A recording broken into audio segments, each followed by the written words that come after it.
Hello guys, welcome to this fantastic Tuesday evening. और आज मेरे साथ हैं मेरे एक बहुत पुराने स्टूडेंट जिनका नाम है वेदांत पंत। और आप में से मैक्सिमम लोग वेदांत को जानते होंगे। Vedant is currently going through his training in OTA Gaya and he has qualified TS 47, है ना, and he was all India rank 9।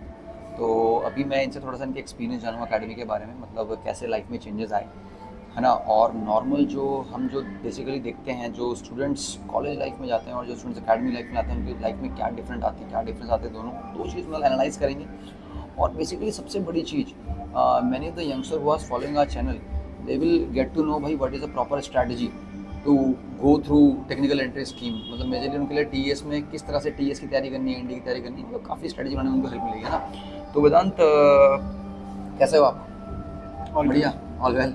और ये बताओ वेदांत, जैसे अभी आप मतलब अभी यार आप छुट्टी आए हो, है ना, तो लगभग कितनी छुट्टी आए हो आप? मैं भी यार 3 वीक्स की 3 वीक्स की ट्रेनिंग है। अच्छा, तो मतलब बेसिकली यार जैसे आपने जब टेक्निकल एंट्री दी थी, तो यार टेक्निकल देते टाइम जब तूने जैसे टेक्निकल दिया होगा, है ना, तो तेरे माइंड में मतलब क्या क्या था, मतलब तेरे फ्यूचर प्लान्स क्या थे इस एंट्री के अलावा? तो जैसे कि हेलो टू एवरीवन। जैसे मेरा फर्स्ट एम था कि I want to join NDA अच्छा and technical was my as a backup option. अच्छा। बट कुछ टाइम बाद मेरे को रियलाइज़ हुआ कि टेक्निकल एंट्री हमारे हिसाब से जो एज अ PCM गाय, तो आई थॉट कि जो technical entry it would be better for me. तो जाने के बाद टेक्निकल एंट्री का मेन एम तो यही था कि अपनी ट्रेनिंग को अच्छे से कंप्लीट करो विदाउट एनी इंजरी और एनीथिंग। अच्छा। एंड एज सच वहाँ बीटेक होता है, तो बीटेक से रिलेटेड आगे हमारे करियर ऑप्शन जैसे इंजीनियरिंग या फिर हम किसी भी ऐसा टेक्निकल आर्म में जाएंगे, इट विल डेफिनेटली हेल्प। तो यही मेरा मेजर एम था। यार इसमें कह रहा हूँ यार, कभी कभी ऐसा होता है ना, हम लोग बैकअप लेके चलते हैं कि यार चलो यार मेरा NDA में नहीं हो रहा, टेक्निकल में नहीं हो रहा, तो मैं और क्या करूँ उसके अलावा, मतलब उसके अलावा और जैसे BSc BTech, वो उसमें क्या बैकअप था, मतलब मैं कह रहा हूँ यार उसमें as you all know that I took a drop अच्छा फॉर NDA एंड TS। तो एज अ बैकअप मेरा बैकअप था कि अगर कहीं नहीं होगा तो उसके बाद मैं बीटेक करूँगा। This was the major reason that I took a drop. Otherwise मैं BSc के लिए जाता। तो ये सब आप लोग लिए, क्योंकि हर कोई जानते हैं कि BSc 3 साल का होता है, बीटेक 4 साल का। और बीटेक की ट्रेनिंग और जो उसमें करिकुलम है एज कम्पेयर टू BSc वो थोड़ा टफ होता है और टाइम उसमें थोड़ा ज़्यादा चाहिए होता है, इसलिए मैंने ड्रॉप किया। और as a backup I would have gone for BTech. मतलब यार स्टार्टिंग मतलब इनिशियल फेज कैसे रहे, मतलब तैयारी कब से शुरू करी, कौन सी क्लास में जब तैयारी स्टार्ट करी, इनिशियल फेज कैसे रहे, क्या दिक्कतें आई, कहाँ से हेल्प मिली, कैसे काम किया, कैसे मतलब चीज़ें कैसे बढ़ी मतलब आगे? क्योंकि तो बहुत सारे लोग कहते हैं कि यार ये एक दिन की बात है, 2 दिन की बात है, लेकिन but we all know being in this field, हमको पता है कि it is a process, it takes a long time to change ourselves. तो कैसे आपने स्टार्ट किया चीज़ें? तो जब मैं क्लास 12th में था, I started my preparation from class 12। आपके पास आता था, फिर धीरे धीरे जैसे मैं पता लगा कि रिटर्न तो सारे कर लेते हैं एक बारी में, अगर हम तैयारी करेंगे तो रिटर्न हो जाता है। Main focus is on SSB, क्योंकि अगर आप टेक्निकल एंट्री के लिए भी जाते हो या NCC एंट्री भी जाते हो, तो SSB is one thing which is common in all of these, because return कहीं पर होगा कहीं नहीं होगा, बट SSB हर जगह है। तो मेन फोकस ऑन SSB। तो SSB की प्रिपरेशन मैंने when I was in class 12 मैंने 12 से ही शुरू कर दी। अच्छा। और गाना ज़्यादा हो रहा है, गाना तो करवा देंगे इनसे कम, गाने की आवाज़ ज़्यादा आ रही है यार बहुत। चलो कोई दिक्कत नहीं, ठीक है। अच्छा, फिर मतलब तूने 12th से तैयारी स्टार्ट कर दी थी, तो फिर मतलब डिफिकल्टीज क्या आई, मतलब स्टार्टिंग में क्या डिफिकल्टीज आई SSB की तैयारी कर रहे थे? तो स्टार्टिंग में डिफ़िकल्टी थी जब खुद से तैयारी करते थे, तो चीज़ों का पता ना लगना कि किस चीज़ में हमें अपना किस तरह से हमें उसकी तरफ इनिशिएटिव लेना है, ये एक मेजर ड्रॉबैक था जो नहीं हो पाता था। अच्छा, पहली बार शायद स्क्रीन आउट था ना तू? हाँ। अच्छा, वो कौन सी एंट्री थी?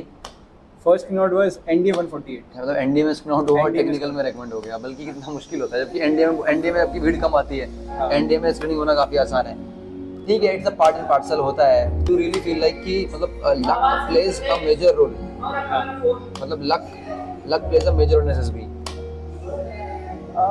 कहीं कहीं हम कह सकते हैं कि yes, luck also plays a not major, but yes it plays a role, it plays a but it also depends, majorly depends on your personality. अच्छा। लक भी कई बार होता है कि किस तरह की आपके पास पिक्चर आ रही है, अगर आपने कभी वैसी पिक्चर देखी है, आपका ग्रुप किस तरह का है, वो आपको किस तरह से सपोर्ट कर रहा है, तो वहाँ एक पॉइंट आ जाता है कि लक आपको फेवर कर रहा है या नहीं कर रहा है। यार तो ये पता है वेदांत, चलो ठीक है, मतलब ये आपने मुझे बहुत सही आंसर दिया यार। देखो पता है, जैसे हम लोग कभी ड्रॉप लेते हैं तो इट्स वेरी वेरी पिक्यूलियर, मतलब बहुत अलग सी बात है कि एनडीए और टीएस का ड्रॉप लेना। नॉर्मली जनरली ऐसा होता नहीं है। तो यार मुझे समझाओ कि जैसे मान लो यार किसी बच्चे ने ड्रॉप लिया, ठीक है, क्योंकि हमें तो पास आउट हुए काफ़ी टाइम हो गया, हमने बहुत सारे सीरियस केसेस भी वगैरह दी थी।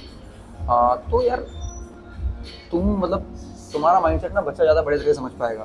जैसे किसी बच्चे ने ड्रॉप लिया तो यार अपने आप को कैसे मोटिवेट रखे यार, मतलब 6 महीने हुए ड्रॉप के, और मान लो उसने एनडीए दिया, उसका नहीं निकला, फिर अगला महीना हुआ, अगला एग्जाम आया, उसके लिए कैसे अपने आप को मोटिवेट रखे। क्योंकि यार एक एनडीए के लिए और टीएस के लिए ड्रॉप लेना, और फिर अगर एक बार फेलियर आ जाए, जैसे स्क्रीन आउट हो गया बंदा, तो अपने आप को कैसे पंप अप रखना है, दोबारा कैसे खड़ा करना है अपने आप को। तो I think self motivation and self belief जो बंदे को खुद पर है वो यहाँ पर मेजर रोल प्ले करेगा। क्योंकि अगर उसने ड्रॉप लिया है तो उसको कहीं ना कहीं अपने पे इतना विश्वास तो होना चाहिए कि अगर मैं ड्रॉप ले रहा हूँ तो मैं किस लिए ले रहा हूँ, क्योंकि मैं कर सकता हूँ इसलिए मैं ड्रॉप ले रहा हूँ। तो ये फेलियर सबकी लाइफ में आते हैं। मैं भी फर्स्ट टाइम जैसे स्क्रीन आउट हुआ था, अगर कोई बंदा स्क्रीन आउट होता है तो आई डोंट थिंक कि उसको इतना डिसपॉइंट होने की ज़रूरत है। दोबारा से कहाँ उसकी गलतियाँ हुई है, कहाँ पर वो कम रह रहा है, वहाँ वो अपनी कमियों को ओवरकम कर सकता है और टाइम मैनेजमेंट करके और अपनी वीकनेस पे फोकस करते हुए कर सकता है। जैसे रिटर्न तो हो जाएगा अपनी गलतियों को इम्प्रूव करते हुए। वही रही बात एसएसबी की, तो he can take guidance like where are his loopholes, या कहाँ वो रह रहा है, उसकी साइक कमजोर है, जीटीओ कमजोर है, या पर्सनल इंटरव्यू, तो डिपेंडिंग ऑन दैट। तो coaching plays a major role, या फिर बंदे को अपने अंदर ग्रेजुअल चेंजेस लाने पे ज़्यादा फोकस करना चाहिए? आई थिंक बंदे को अपने में ग्रेजुअल चेंजेस लाने में ज़्यादा फोकस करना चाहिए। जैसे कि मैंने भी देखा है काफ़ी लोग जाते हैं बस कि 1.5 साल चलते हैं कि अगर मेरा दोस्त कोचिंग जा रहा है तो मैं भी कोचिंग। नहीं, मैंने देखा। अब तू भी शायद पहले बीच में बाल में होकर आया था, जब एक बार स्क्रीन आउट हुआ था शायद, किसी कोचिंग हो गया था, लेकिन फिर तूने दोबारा थोड़ा अपने फोकस किया, प्रैक्टिस करनी पड़ती है ना। हाँ, मैंने भी रियलाइज़ करा कि नहीं, कोचिंग जाने से कुछ नहीं होता, क्योंकि वहाँ भी सारी भीड़ आती है, वो सारों को एक ही चीज़ बताते हैं। कुछ लोग अपने पे उसको इम्प्लीमेंट कर पाते हैं, कुछ नहीं कर पाते, but I think focusing on yourself will be more helpful. मतलब पर्सनल अटेंशन की थोड़ी सी कमी रह जाती है वहाँ, पर्सनल अटेंशन की कमी हो जाती है। जैसे कि in case like if having a mentor like you, तो वो आपकी तरफ फोकस कर सकता है, वो आपको अपनी गलतियों के बारे में बता सकता है, जिसको आप ओवरकम कर सकते हैं, जिसने उसको बचपन से जैसे देखा हुआ है, जानता है। जो बंदा आपको पहले से जानता है, आपकी पर्सनालिटी को जानता है, जो 1 साल से अगर 10 से पढ़ा रहा है तो 3 साल हो गए हैं, he will be knowing your personality better than that guy जो आपको 2 हफ्ते में जज कर रहा है। वही चीज़ ना। लेकिन मेरे को बच्चे, जब मेरे पास टाइम नहीं रहता तो दिक्कत, मेरे साथ दिक्कत ही आती है। बच्चे बोलते हैं, जैसे किसी ने एसएसबी रिटर्न, किसी ने रिटर्न वगैरह क्वालिफाई करी, तो मैं सोचता हूँ कि यार अब मेरे पे इतना टाइम नहीं है, बैच नहीं बन रहा है, तो मैं अब बेसिक्स तो चलो ठीक है, किसने जीडी वगैरह किया, तो मैं सोचता हूँ कि यार जीटी का ग्राउंड मेरे पास अवेलेबल अभी है नहीं, इन फ्यूचर हम लोग प्लान करेंगे, तो इसलिए मैं सोचता हूँ कि चल एक चक्कर किसी को इसको बाहर भेज दिया, किसी जगह बता दी, चलो मैं जीटीओ का थोड़ा सा एक्सपोजर लेके आ जाएगा, इंटरव्यू एक्सपोजर लेके आएगा, फिर मैं दोबारा बुलाता हूँ उसको अपने पास, फिर देखता हूँ हमें तो क्या क्या सीखा, फिर मैं उसको अंदर दोबारा उससे पॉलिशिंग करता हूँ। मेन फैक्टर जीटीओ ग्राउंड है। अगर जीटीओ ग्राउंड की अवेलेबिलिटी हो जाए तो चीज़ें बच्चों के लिए बहुत अच्छी जाएंगी। और मैं चाहता हूँ कि इस लेवल के बच्चे, जो हमारे यहाँ के बच्चे हैं, इनको ना मतलब कम कॉस्ट में अच्छी चीज़ें प्रोवाइड की जाए, क्योंकि ये बाहर जा रहे हैं, मेरे को बताइए, पैसा लगा रहे हैं दबा के, पर्सनल अटेंशन दे नहीं रहा है, उसके बाद कोई इनको पूछ नहीं रहा है। तो ये वाली बात तो तेरी ठीक है, मतलब मैं इससे तो मैं भी एग्री करता हूँ कि बाहर थोड़ा सा भीड़ चाल है और पर्सनल अटेंशन थोड़ा सा मिलती नहीं है। तो मतलब एकेडमिक लाइफ कैसी है, मतलब थोड़ी सी टफ है या ईजी है, या मतलब ठीक ठाक? एकेडमिक लाइफ एज सच अभी आप सभी को पता है एकेडमिक लाइफ इतनी भी इजी नहीं होती और इतनी टफ भी नहीं होती है, because it mainly focuses on the training. अब वही जो एक फेमस कोट है कि the more you sweat in peace the less you will bleed in war. अच्छा, तो वो यहीं पर मेन फोकस करता है, क्योंकि जिस तरह की आपकी ट्रेनिंग होगी वही डायरेक्टली डिपेंड करेगा आप पे कि आगे का आपका फ्यूचर कैसा रहेगा। तो इसलिए हम कह नहीं सकते कि एकेडमिक लाइफ इजी है या हार्ड है, but yes it focuses more on training. अच्छा, मतलब बढ़िया है। तो मतलब पढ़ाई पे भी प्रॉपर फोकस रहता है? हाँ। अच्छा, मतलब फिजिकल पे भी और पढ़ाई पे भी? चलो यार, मतलब सही है, बढ़िया है। तो मतलब बेसिकली फिर आप कल जा रहे हो, है ना? उसके बाद मिलेंगे हम नेक्स्ट छुट्टियों पे, है ना? Wishing you all the luck for the training ahead of you, in front of you, है ना? गुड लक यार, चल शाबाश।